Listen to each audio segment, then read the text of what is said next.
I'm excited. I'm excited because we got a special treat for y'all this week. We have a guest coming on the show. So before I introduce him, let me give a little bit of backstory and just tell you how this all came about. So back at the end of January, I think it was episode 68, we talked about how the venture capital divide is getting worse for Black founders and just all the hoops that Black founders often have to jump through. And then a week later, we talked about how there's a new $40 million fund for HBCU founders. And although we're very appreciative of that effort, we talked about and just limited it at 40 million is literally it is minuscule when you look at the total amount of, venture capital that's just out there. So those couple shows ended up having some conversations on Twitter about VC funding and about some of the stuff that was coming out, and basically cross paths with a gentleman named Mac. Conwell. And this bro literally, like within I think a day or a day after that I started conversing with him on Twitter, he had just been in front of Congress talking about this stuff. So, make a long story long, or keep a long story long. We essentially were going back and forth, talked about how we were having these conversations on the Tech John, and he said that these were the kind of conversations that need to be a part of. And I said, well, you know what? I think I know somebody. I know somebody who might be able to, hook you up and get you on the show. So all that being said, Matt Connolly is on the show. So let me go ahead and bring him on. And so welcome, Matt Connolly. Now I got to do Conwell. the proper. You guys say I keep saying first. Conley. So I told Mac, I told him this right before the show. So my cousin's name is Conley, and I literally was just talking with him. So I keep saying it. I know that I'm reading Matt Conwell right here in the notes. And Mac, I sent you the notes so you can see that I have it typed here properly as well. You have it right. So my bad. So yeah, Mac Conwell. But let me go ahead and do the official intro for you. I actually wrote this thing down.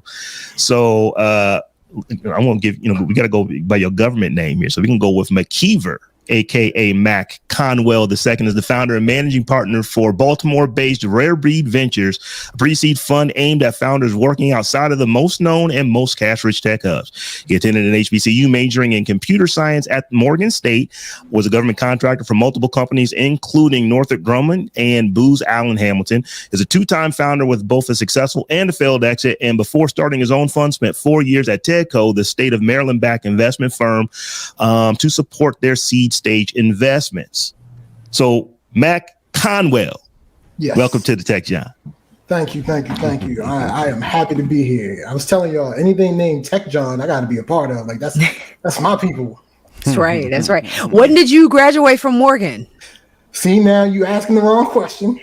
Well, only because my sister graduated from Morgan, and y'all may know each other. Y'all paths may have crossed. I matriculated at Morgan State University, and I was supposed to be in the class of 08. So, class of 08 is when I was supposed to graduate. What is it about HBCUs and Black folks and the word matriculate? I have not heard that word since I went to an HBCU, and I have not heard any other color of folk mention matriculate and college in the same sentence. What is it with Black people, HBCU specifically, and their matriculation, whether graduating or not? I think we've all used that for HBCU alums. Because every HBCU you've been to, that's the words the presidents use whenever they are students. They drill that into your head. You are matriculating here. They had a meeting of the presidents and provosts. But anyway, like so, we have a guest on.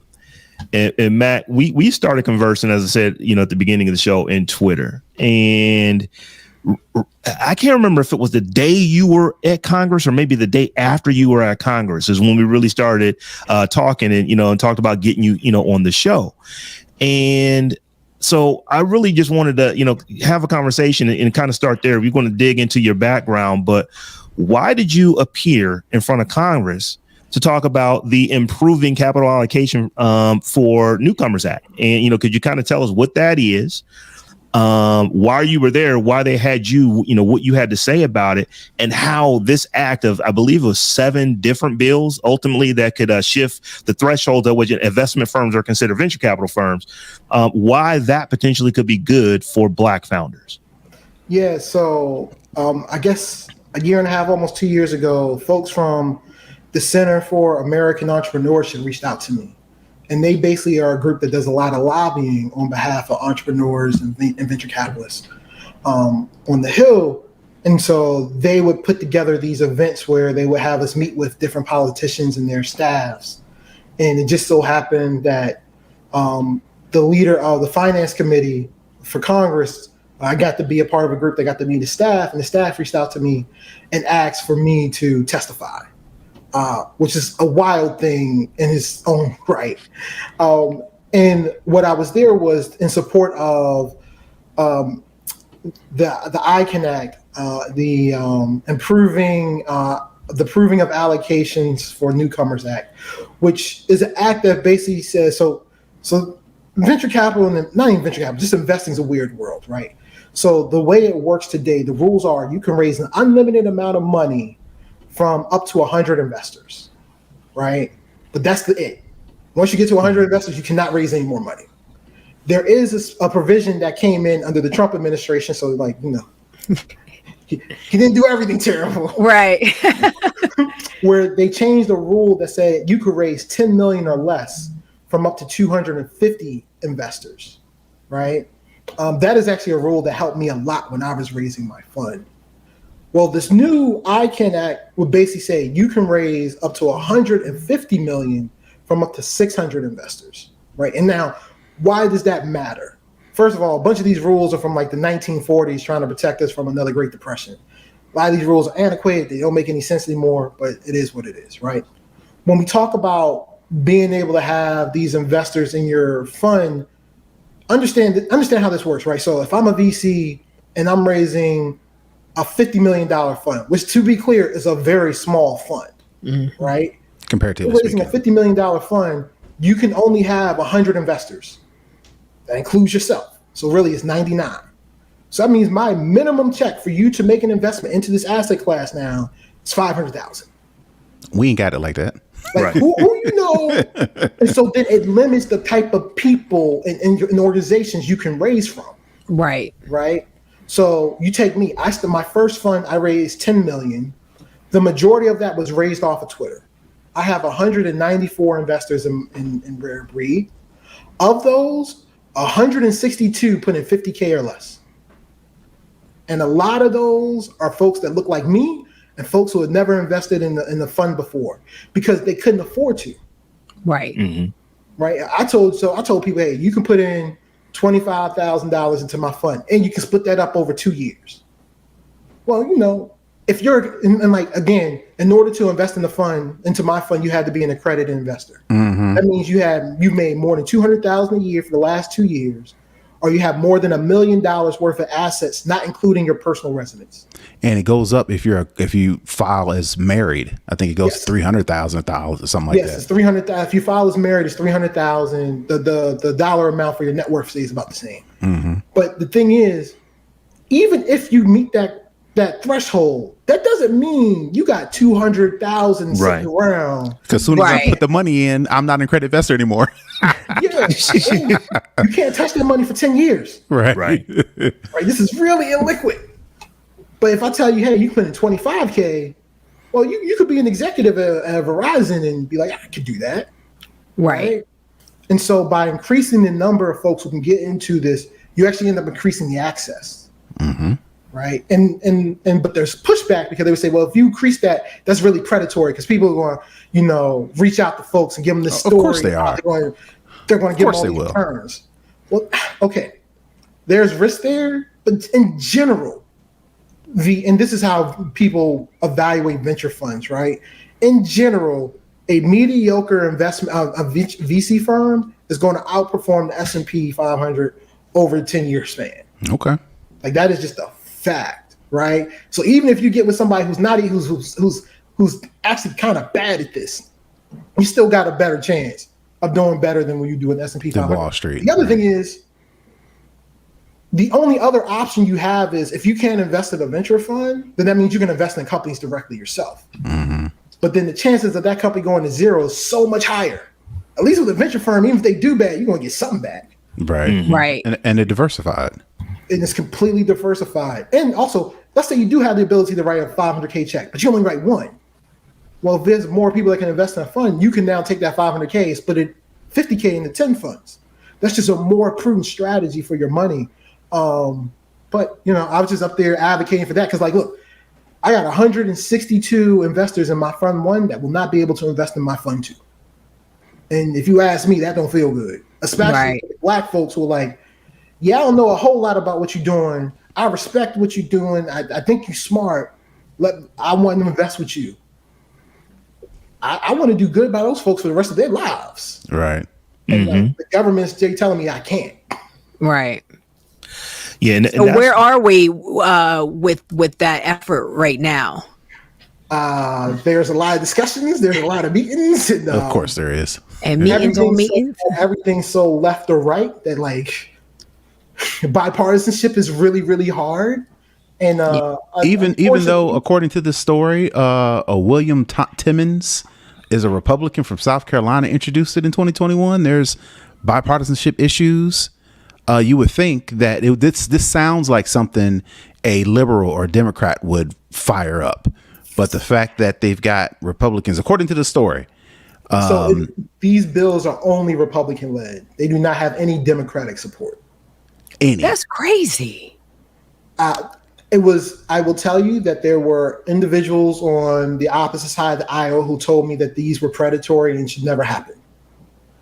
And I just looked at them like, so you mean I don't need to exist? Cool. Do you feel like that? Like you mentioned, anybody's going to lick their chops at an opportunity to scam.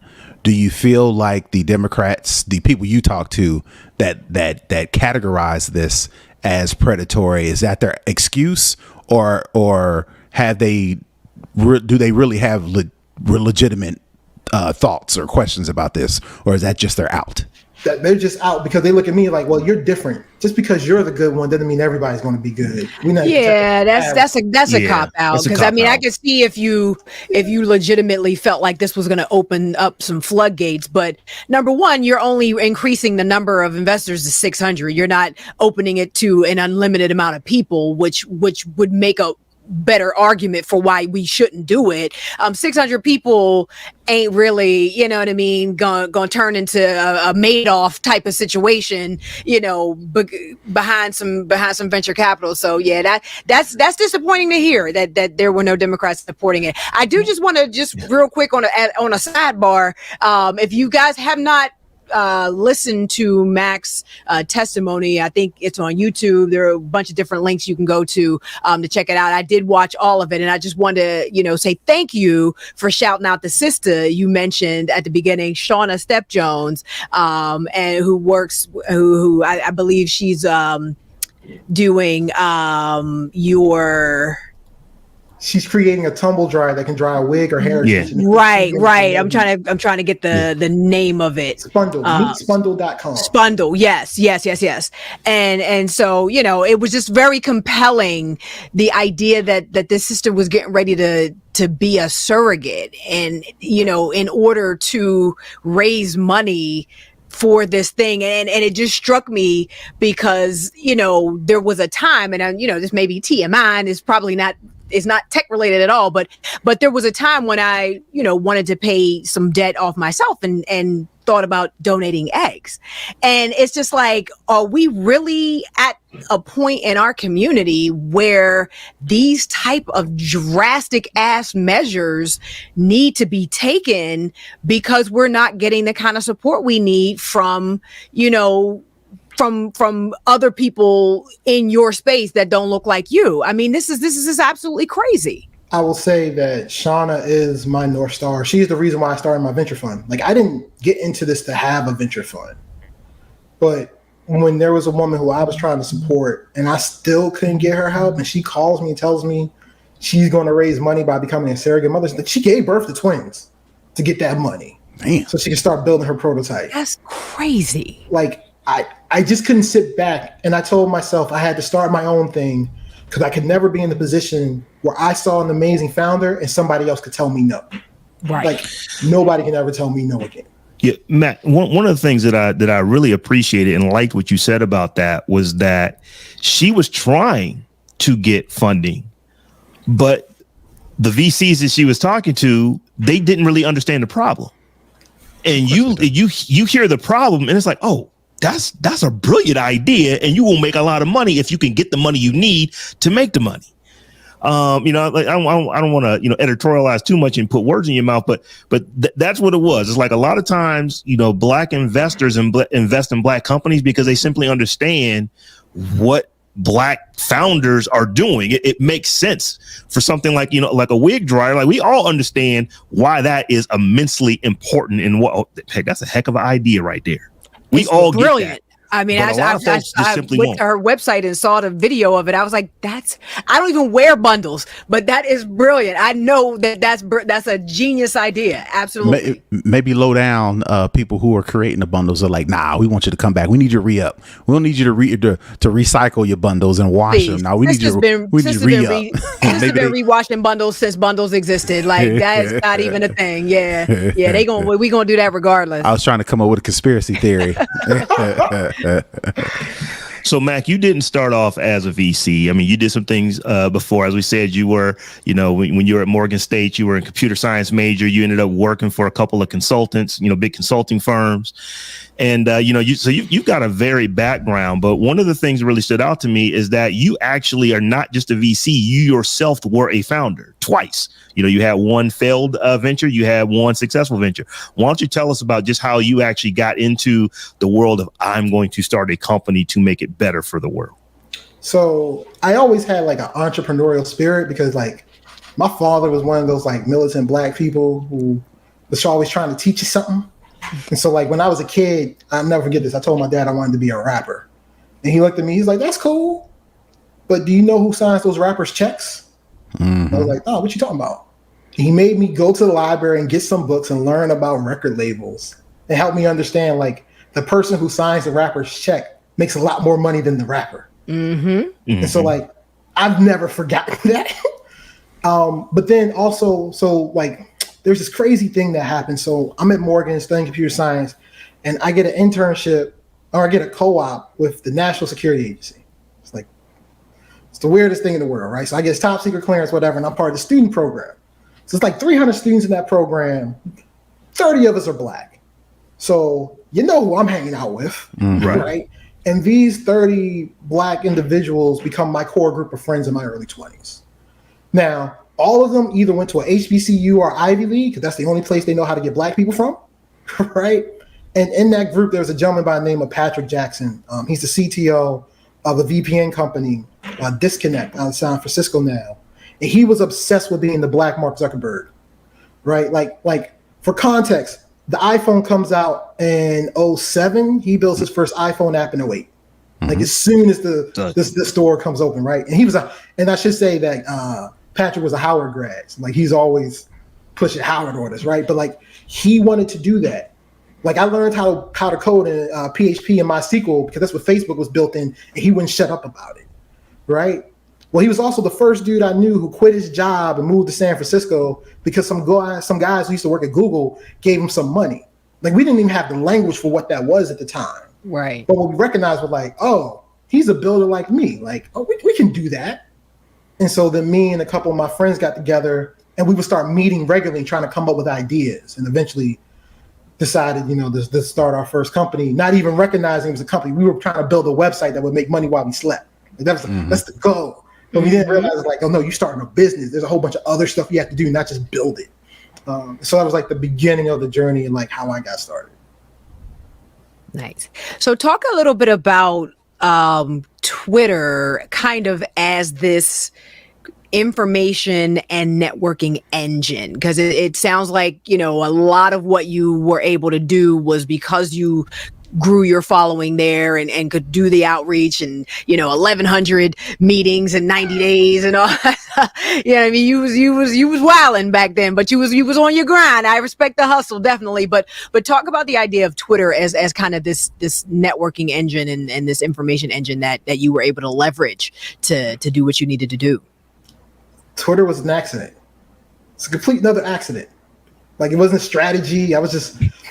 So what happened was after George Floyd, I had a couple thoughts on my head that I had to get out. And so I needed an outlet. So Twitter was my outlet. And then after that, I just randomly decided I'm gonna tweet every day for 2 weeks. And most of the stuff I would tweet anyway was always just information to help founders. The problem was I worked for the state of Maryland, so like even when I would tweet and founders would hit me up, it's like I can't really do anything unless you're here. Right. So I wouldn't do that often because like I would always get inundated. But I said I'm gonna tweet every day for 2 weeks to see what happens. So I'm tweeting. I meet a founder out of Dallas, Texas, who's got a B2B SaaS company, he's making revenue, has all the makings of a good entrepreneur, but can't raise any money. Why? Because he's a Latin guy in Dallas, Texas. All right, I know how to fix this. So I decided I was going to get some folks I knew together and introduce them to them and get them to make an investment in his company. So real quick, for those who don't know, what is B2B and what is SaaS? Okay, B2B is business to business. So he's not building something for customers. Yes. So your customers are other businesses, right? Okay. And SaaS is software as a service. Okay. So it's the idea of using the software as a tool within your business, right? Not the actual product that people like me and you could just go use. No, it's using a piece of software as a service. So Zoom is a SaaS product, right?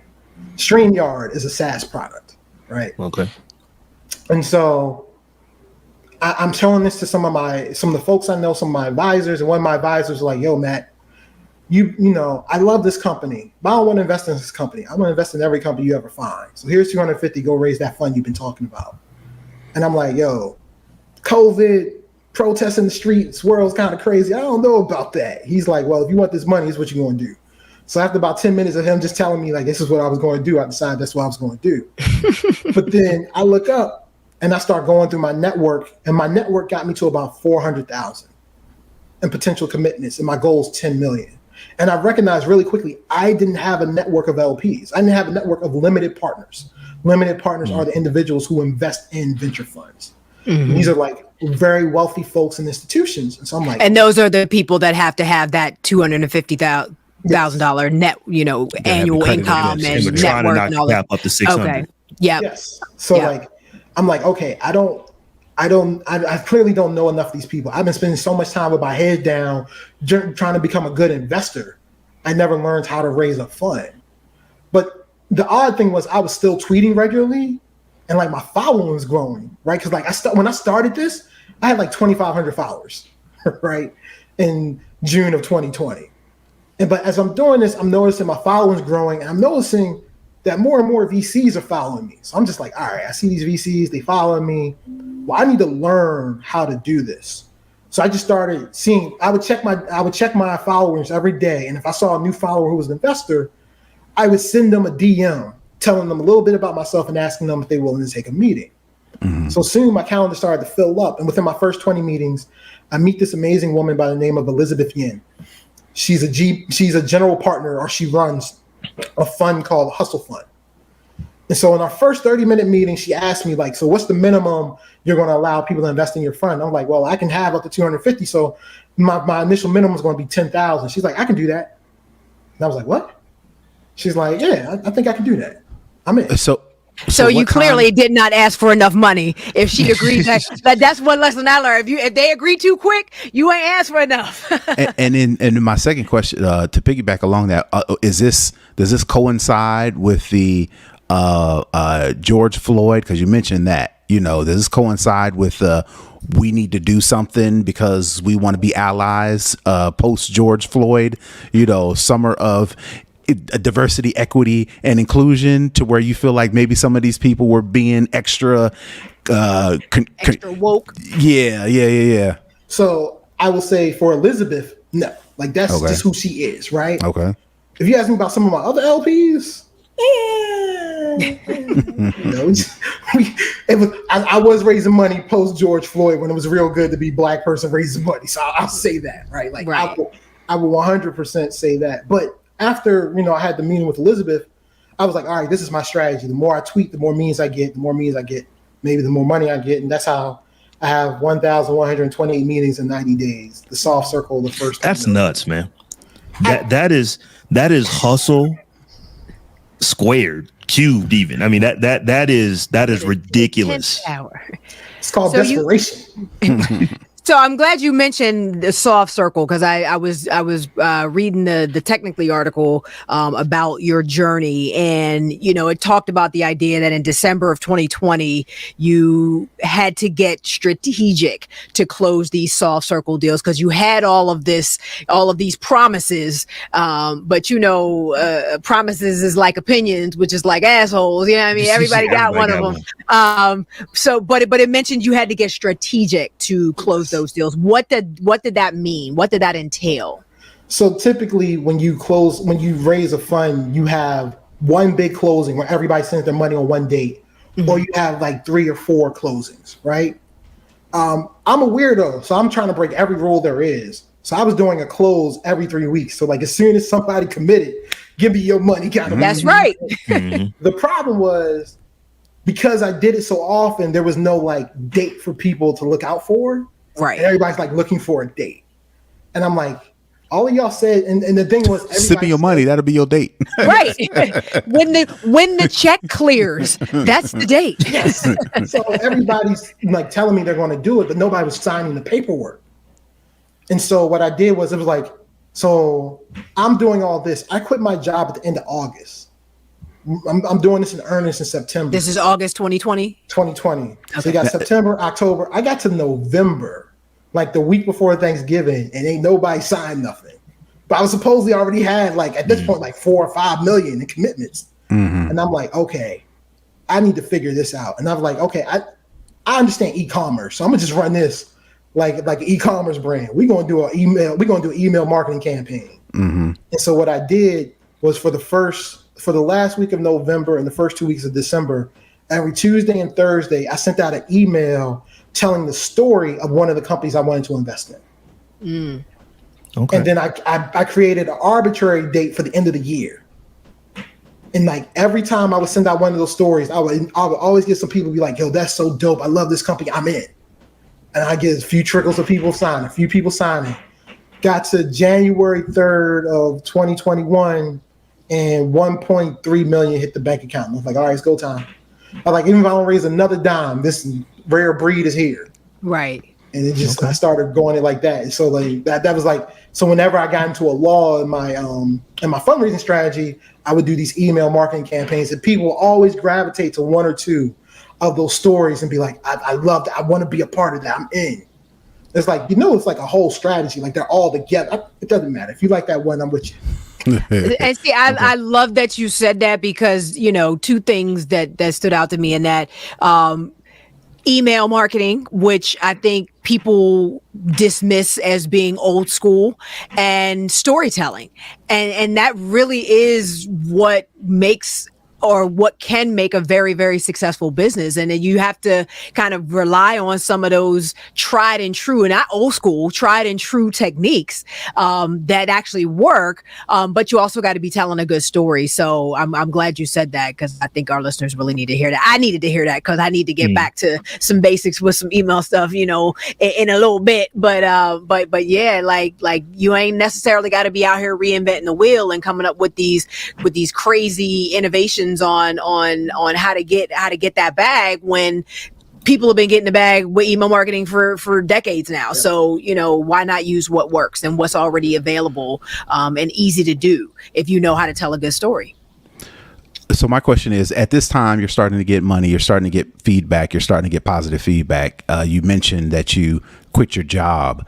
Talk to me about that decision, and talk to me about, as a husband and a father, what did that look like for you? Was that just, come hell or high water, this is going to work or it ain't? Or did you have to have some conversations with the missus? And how did that look like, as far as, raising, saving, what was your strategy behind that part? Tell me a little bit about that story. All right, so we're getting deep now. So at that time, at that time was my then fiance, who I'd been with for 8 years at that point. Don't ask. Life, it happens. It'd be complicated, right? She decides right before, or right as I'm quitting my job, that we get married now. We got to do this. And I'm like, you do realize, like, timing couldn't be no worse. She's like, Well, if we're not going to do it now, when are we ever going to do it? All right, whatever you say. We ain't getting no younger. We might as well do she wasn't wrong though. I'm just saying, 8 years is a long time. Okay, I'll let you. It's cool. So I'm now at this inflection point where I'm quitting my job and I'm going to raise this money and start this fund, which I'm like trying to figure out on the fly. And I got a wedding coming up like a year later. And so we weren't living together at the time. And so like, I'm just like, all right, well, I ain't got nothing to do but grind on this. And maybe, on a Saturday, I find some time for her. But that's why when I got to November, it'd been 3 months and nothing had come in. It's like, I gotta figure this out. Like I wasn't even really able to get my head above water and try to figure out what was going on in my life until like April of the next year. And I was like, okay, I can take a little bit of a breather. Something's okay. And we had some conversations about it, but I don't think she understood exactly what was happening. She said she did. She said she was down. She's like, whatever you got to do, I'm here for. But like the amount of time I was putting into it was just like astronomical. And then what became harder was once we got married, I had gotten used to that, waking up, working all day and going to sleep. Mm-hmm. I got a it's a wife little bit different. Mm-hmm. Right. We got a son, like I can't just like lock myself in the basement and zoom out. Well, so you could, and I'm pretty sure a lot of these cats do, but I'm assuming that's not the type of person you wanted to be. Am I correct in that? Oh no, like that's like the thing I struggle with the most is trying to find time for my family. And when I say time for family, I be talking about, we do family dinners. I take my son to and from school. We watch a movie together as a family. As you notice, I kept saying family. I ain't saying nothing about my wife yet. So like trying to figure out where she fits in that time slot too, but also knowing like I got more work to do than hours in the day. Mm-hmm. Mm-hmm. Like that becomes hard. That's like the hardest part about what I do. Now I'm saying, don't cry for me, the venture capitalist, granted. I ain't rich like the other ones. Like I'm what you call a broke capitalist, but I'm working on it, right? like God is still working on me. I'm gonna get there. Thank you, Lord. But that is the one thing I struggle with the most, and like I work on. Me and my wife work on. We try to do that because that's tough. So yeah, there were conversations, but once I got into it, it got really good. So Matt, we want to be as respectful of your time as we possibly can. I know we've gone, a little bit over. So I want to give you the opportunity to just tell folks, our listeners, and there's a lot of you got a lot of Black folks listening to you right now. A lot of everybody is listening. We have a really diverse group of folks who are listening to the Tech John, but this is your opportunity to be in front of a lot of them that might kind of resonate with what you were doing. So why don't you just tell us, why you started RareBreed, what you're doing with it, and how you can help the community. I mean, I started RareBreed because I wanted to help Shauna and founders like her. I wanted to prove that I could be a good investor and build the next great firm and do it from Baltimore. It's my hometown, right? If you believe that there are unique opportunities, look. 75% of all VC funding goes to 3 states: California, Massachusetts, and New York. And 75% of that goes to California. Right. So if you believe that there are great companies outside of those 3 states, then you can rock with me.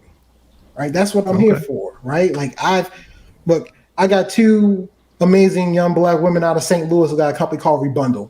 They make plant-based biodegradable synthetic braiding hair.